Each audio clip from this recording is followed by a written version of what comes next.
ದಕ್ಷಿಣ ಆಫ್ರಿಕಾದ ಬಿನೋಯ್ನಲ್ಲಿಂದು ನಡೆಯುತ್ತಿರುವ 19 ವರ್ಷದೊಳಗಿನ ಪುರುಷರ ಏಕದಿನ ಕ್ರಿಕೆಟ್ ಸರಣಿಯ ಮೊದಲ ಪಂದ್ಯದಲ್ಲಿ ಭಾರತ ತಂಡ ದಕ್ಷಿಣ ಆಫ್ರಿಕಾಗೆ ಗೆಲ್ಲಲು 301 ರನ್ಗಳ ಗೆಲುವಿನ ಗುರಿ ನೀಡಿದೆ. ಇತ್ತೀಚಿನ ವರದಿ ಬಂದಾಗ ದಕ್ಷಿಣ ಆಫ್ರಿಕಾ 3 ವಿಕೆಟ್ ನಷ್ಟಕ್ಕೆ 88 ರನ್ ಮಾಡಿ ಆಡುತ್ತಿದೆ. ಇದಕ್ಕೂ ಮುನ್ನ ಟಾಸ್ ಗೆದ್ದ ದಕ್ಷಿಣ ಆಫ್ರಿಕಾ ತಂಡ ಫೀಲ್ಡಿಂಗ್ ಆಯ್ಕೆ ಮಾಡಿಕೊಂಡಿತು.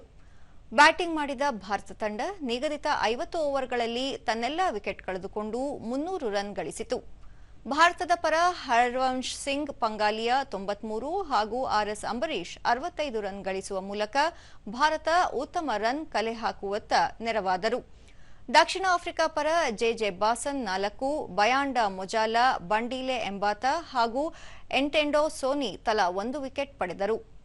ಇದೇ 15ರಿಂದ ಪ್ರಾರಂಭವಾಗುವ ಐಸಿಸಿ ಅಂಡರ್ 19 ವಿಶ್ವಕಪ್ಗೂ ಮೊದಲು ಈ ಸರಣಿಯು ಉಭಯ ತಂಡಗಳಿಗೆ ಪೂರ್ಣ ತಯಾರಿಯಾಗಲು ನೆರವಾಗಲಿದೆ.